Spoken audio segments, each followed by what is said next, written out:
everyone. My name is Erika Buenrostro. I am the Director of Student Success and Enrichment here at UA Cossatot, better known as the Center for Student Success.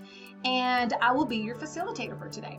But before we get started, I would like to ask everyone that at the end of this presentation, close to the last slide of this presentation, you are going to come up and you will see a QR code. I want everyone to have their phones ready and pretend like they're going to take a picture, and it should actually scan it for you and provide a link where you can take the survey. Please make sure before you leave to take that survey. We want to hear from you. With that being said, we're going to go ahead and get started. I'm going to change this view so I can share my screen with you. So a couple of things to look at during the presentation is we are going to be talking about note-taking for success. You're going to learn how to organize your notes. I'm going to give you a couple of options out there that do exist when it comes to note-taking. I want to also talk about studying effectively. We want to talk about staying organized in class, and of course, we want to also provide advice as to how to manage homework and your school stress. So the question here is, why even worry about taking notes? Like, why is this so important, right? It is because to be a successful student, without practice in note-taking, you're likely to forget at least half of what you hear in a class, in lecture, okay? So you're in class, you feel like you're ready to go. That class is an hour and a half. And then at the end of that, how much are you going to retain, right? Studies do show that you retain or you're gonna forget at least half of that. And that's why note-taking is super important, okay? Within that 24 hours, actually. And if we talk about further down weeks down the road, you're going to forget about 80% of that. So if you have chapter exams, you might be okay for those exams, right? But pull out those notes when you have actually maybe a big test coming up, or even a midterm exam, or maybe the final exam. You're going to be ready because you're going to have all those notes. And so be ready. Have your notes, okay? And that's what this workshop is all about. And of course, as mentioned, notes are a valuable tool to help remember important information. And then why are notes essential? Like, why are notes so essential that you're creating this workshop, Erika, to help me maintain organized within the class? So notes are often a valuable clue for what the instructor thinks is important during the lecture. Notes help to condense, and they also help you organize the material in a meaningful way. So, effective note-taking requires good listening skills, okay? We are going to help you not forget or ignore or misunderstand most of what you hear in class. Hearing is passive and it's involuntary. Did you know that? Okay? Active listening gives meaning to verbal and visual cues. What are the characteristics of an active listener? Okay. We know as instructors or facilitators in class, we know when you have an active listener in class. Some of these things could include maybe when students come into class, you can tell when they're focused and they're ready, right? How do you notice? Because they come in, they're sitting up straight. They're not slouching, okay? So these are nonverbal communication, right? This is nonverbal communication. And so by watching how you react in class, we know how engaged you are. This tells us that you're showing interest in the material. Making the lecture the center of your attention, okay? This is what your body language is telling us. And then it's keeping the lecture within your line of vision, okay? Consider what you hear and connect it to prior knowledge. How does chapter 3 relate to chapter 2, and how will it relate to chapter 4? So a couple of tools that I want to provide you, or a couple of advice that I want to give to students is when taking notes in class, here's a couple of things that I want you to think about before the lecture begins. First of all, I want you to arrive to class on time. When you're doing things last minute, you're running in there, you feel rushed, you're coming in, you're sitting down, it already feels like you're behind, right? And so what I want you to do is I want you to arrive to class on time, give yourself some time to get used to the classroom, get used to the student, and of course, the instructor is also there. Sit as near to the front of the room as possible to eliminate any distractions, okay? So if you sit towards the front rather than the back, guess what? It's like almost going to church. When you sit in the back, you're seeing who everybody that's coming in late. You're kind of seeing everything that's going on in the room. You can start thinking about this, start thinking about that. Whereas if you're in the front of the class, you're actually going to be more engaged because your instructor, the board, whatever is being presented to you is at the front of the class. Be sure to read assigned text before class. And we talked about that at our last workshop. I'm going to quickly touch base on that. So what this means is, for example, if week 2 of this class, you guys were talking about chapter 1, here's what Erica wants to recommend. Next week, if y'all are going to cover chapter 3, read chapter 3 during the weekend. Go ahead, get ahead of that. Okay, and I always tell my students, learn it like you're gonna teach it. When you look at it from this angle, you learn in a total different way. So make sure that you read your assignment, or even if it's not an assignment yet, read it before it becomes an assignment so that when you are in class, you have that extra time to ask because you know exactly what is being covered.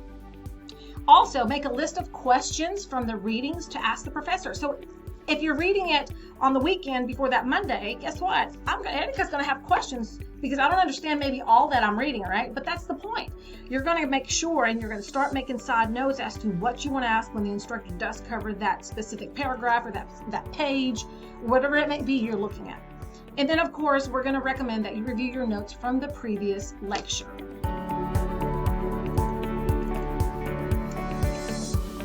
So during the lecture, that was before. Now during, here's a couple of things that I want to make sure and share with you. We want you to have your paper and pencil, or if you prefer your pen, go for it. If you prefer your laptop, just ask the instructor, let her know, hey, this is the best way that I can actually take notes with my laptop. Yet, you've got to be careful because it's easily to get distracted. So just pen and paper, be ready, okay? Copy everything that the instructor writes on the board, especially the outline. Here's the deal. We have phones now. So I would also like to recommend that maybe ask the instructor, hey, do you mind if during the lecture that I take pictures of what's on the board? Usually they'll say, no, I don't mind, but I would ask ahead of time. But that's also another good way to review and say, okay, I didn't miss anything, and maybe it doesn't feel like you're rushing. We're going to also ask you to pay attention to instructors' verbal cues. I use my hands a lot. I know that a lot of instructors also use their face to teach. Okay. Their choice of words might also indicate the importance of the information that is being presented. So, for example, they may be talking, and then when they're talking, they may be saying something such as, so most importantly, those are clue words. Or the result is, or finally, watch out for those verbal cues, okay? Also, we want to recommend that you take clear and complete notes. Erica did this when I was actually going to U of A. I was working on my bachelor's degree.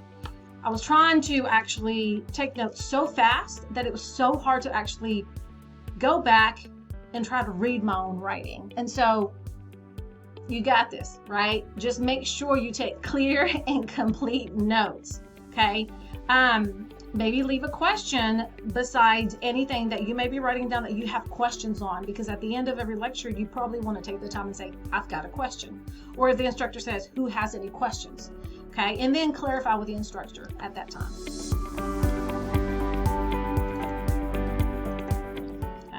Couple of recommendations that I have for you for after the lecture.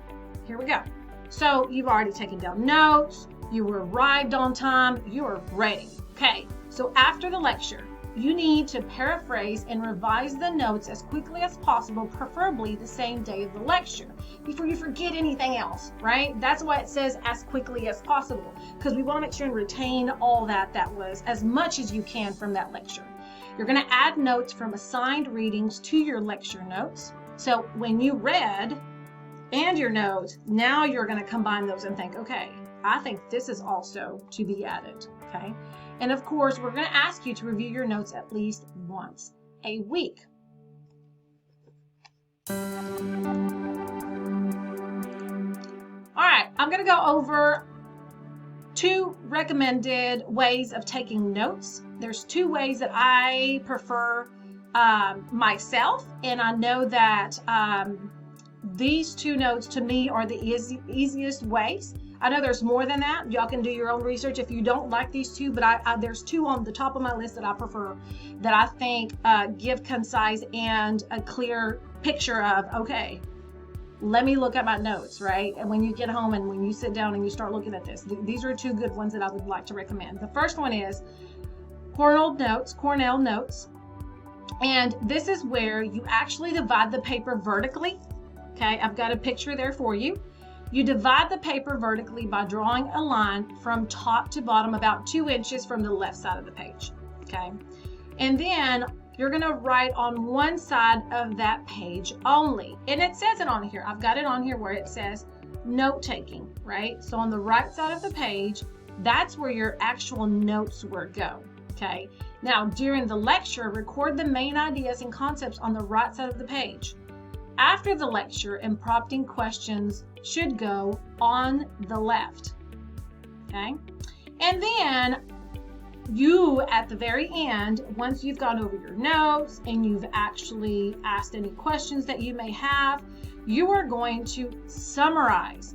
Summarizing is super important. A lot of students like to leave this part out, but it's my favorite because this is really where it tells me whether you understood or not what was covered during class. So make sure that you summarize. Also, at the very top, I would recommend that we actually put a title up here. Add a title. And then, of course, up here on the upper right, write your name, write the name of the class. If you want to write the date and time, do whatever it takes for you to remember, okay, these notes. That way, at a glance, you're not trying to figure it out. At a glance, you're just, okay, these are my English notes, okay? Here's another, same thing. It just has precise examples. So, for example, we're talking about note taking, right? So here at the very top, what you're seeing is actually, how can I be successful in class, right? That's what, if anybody was taking this and using this example, this is what I would write. How can I be successful in class? The name, the course, the period, the date goes up here. Here's where the main notes will go. And then on the left, you've got questions, right? So you're going to put them on the left side of that line. And here at the very bottom, you've got your summary. So once again, you've got your heading, you've got your essential question, you've got your questions on the left, you've got your notes on the right, and then we have the summary at the bottom. Now then, let's look at a different method. Okay, before I do that, I do want to go back. Here's some of the benefits of using this, because we've got this method and then we also have the outline method that I want to go over with you. The benefit of using this itself is notes are organized, as you can tell. You've got them everywhere where they need to be. You can quickly and easily identify the key terms and the concepts by using this method. Your lecture notes become a study guide to help you prepare for the exam. So the questions on the left may even help you study for the questions that you could possibly see on the exam. And so this is a very clean way to take notes. Now then, let's review the outline method. So on the outline method, I want you to see that this is actually presented in a different format, right? You begin with the main idea headings. As you can tell here, this says headings, okay? And then we're going to add supporting detail. So then you're going to have a subtopic. So here, for example, I would put, say if you're in science class, and then if you're reviewing chapter 3, or if your instructor is going over chapter 3, here itself, I would actually put chapter 3. Okay, on the subtopics, what I would do is I would probably name that, whatever it is, that section, is going, whatever that section is all about. And so the topic, and usually the sections have a title, that's where I would put that, okay? And then here is where you're going to probably put all of the information that is being presented in class on the board, from the board, or any clue words that are given to you. This is where you're probably going to write that as well. And then you're going to move on to subtopic 2. Okay, we're going to leave a space to add additional information from the supplement or sources. So this also allows for extra space.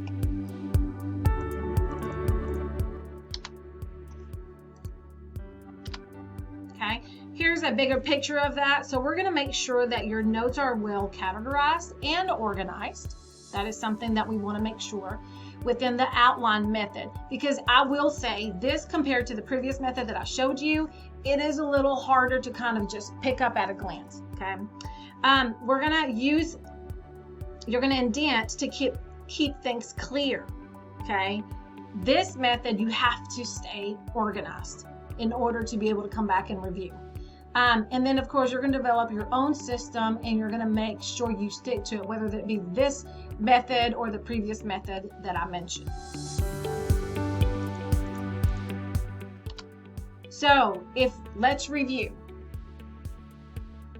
I want you guys to remember, in order to concentrate in class, this begins from home. In order for you to fully concentrate, you've got to be mentally prepared before you even show up to class, right? So we talked about reading the chapter before you actually go to class. And we also talked about coming to class on time.